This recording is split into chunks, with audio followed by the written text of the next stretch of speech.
Hello, my name's Ethan. Make sure to check out my website, ethanwrenn.com. From there you can find links to all my various socials. I like creating content for Instagram, Twitch, YouTube, Discord, Reddit, Twitter, even Rumble now. So make sure to follow or subscribe on the respective platform if you'd like to get notified when we go live next. On my website, I have a blog. If you just go to ethanwrenn.com, at the top of every page, click the blog button, and you'll be presented with a ton of articles that you can look through depending on what suits your fancy. There's tech articles, there's investing related articles, fashion related articles, gaming, all of these different topics. So I'm sure there's something you might find interest in.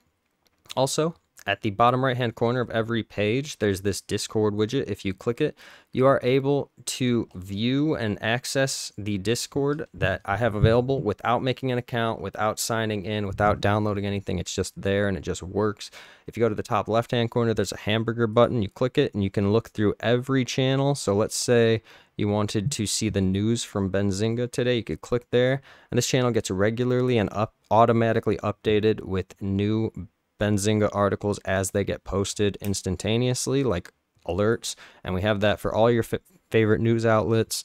On top of that, if you click into like the bullish charts section, you'll be able to see what we've been talking about in trading in recent times. Click on the picture. There's an open originals button, and you now have a full-size picture open up in another tab that you can easily look at. All right. And just to show, if you scroll through one of these blog posts, it'll look a little something like this. A little information describing some of the electronically traded products we're covering from top holdings. Every blog post also has its own unique video. And at the very bottom, you are able to leave a comment. Let me know what you like. Let me know what you didn't like. Let me know something you'd like me to cover. I'd be happy to do so. Just, ask at any time. Here's my YouTube channel. Pretty much everything we cover in these live streams eventually makes it to the YouTube channel in the form of a shareable highlight at some point. So I'd highly recommend subscribing to the YouTube channel. It's been doing decent recently. I really appreciate it.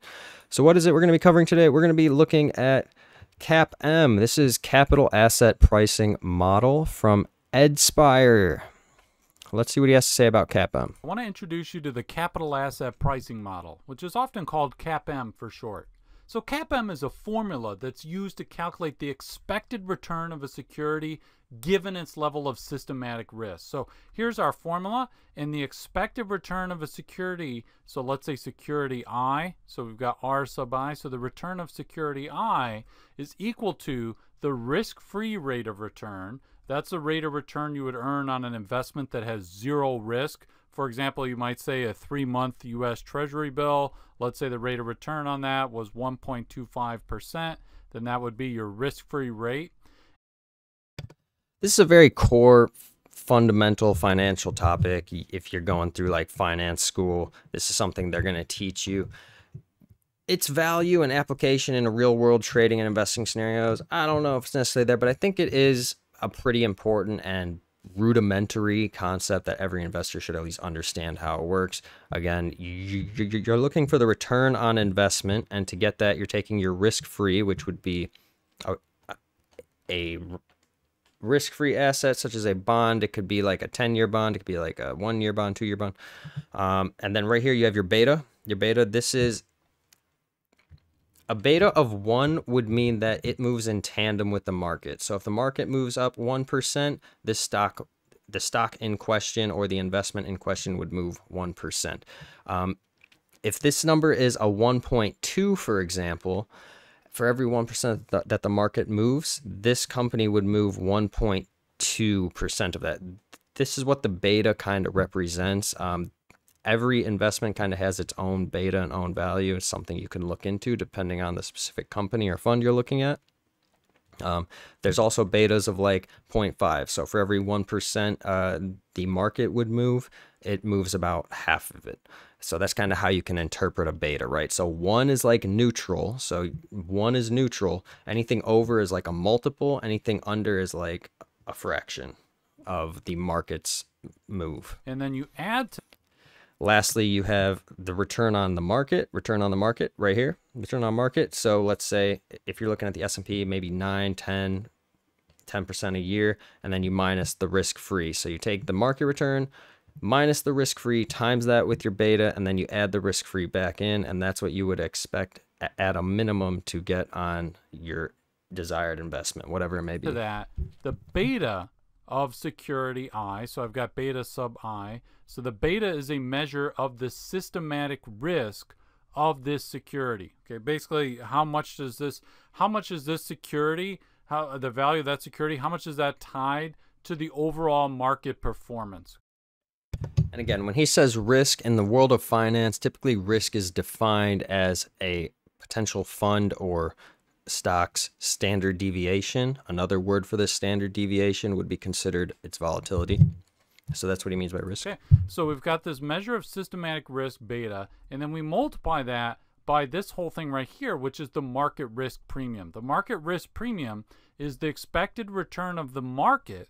Okay, so let's say our market portfolio is the S&P 500. The expected return of the market minus the risk-free rate.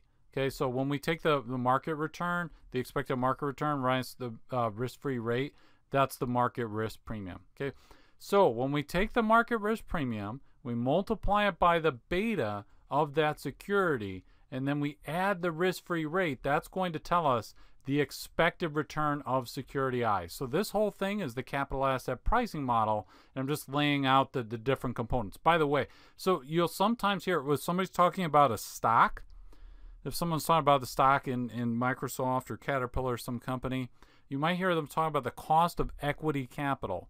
And that is the same as this thing right here. So this expected return of security I, this return is basically the return that investors expect to receive given the level of risk that they are bearing. How much risk are they bearing? Well, that's what beta tells us.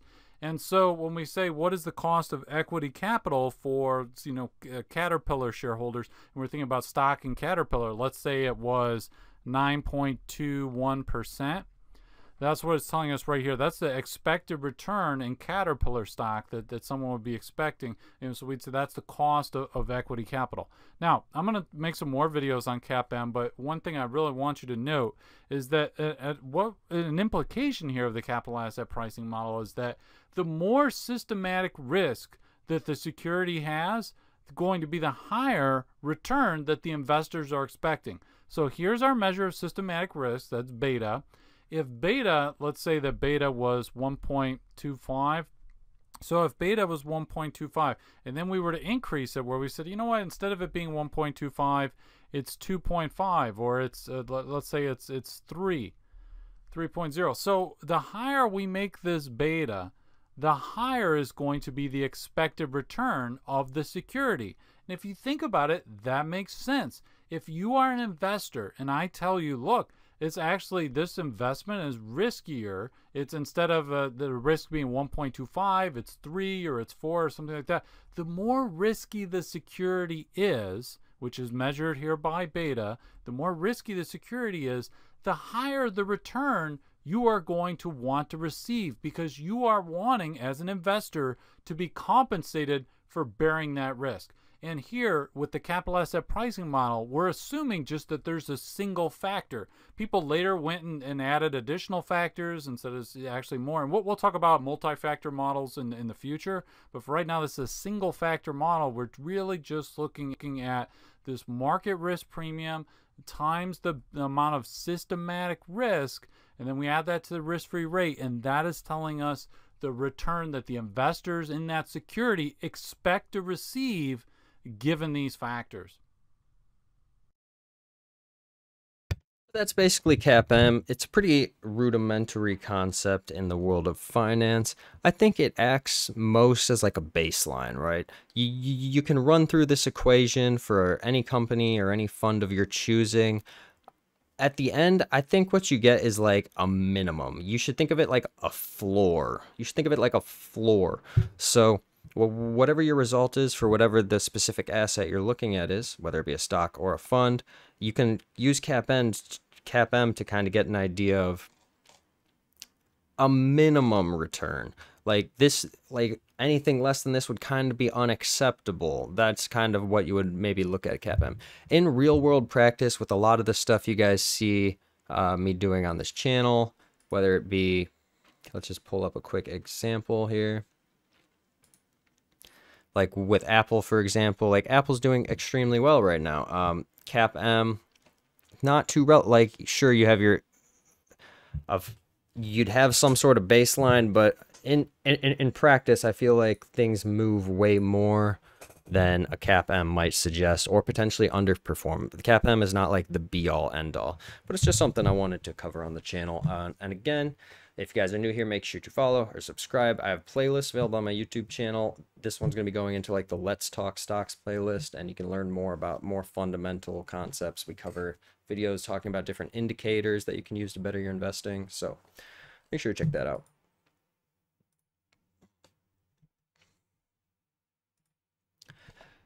So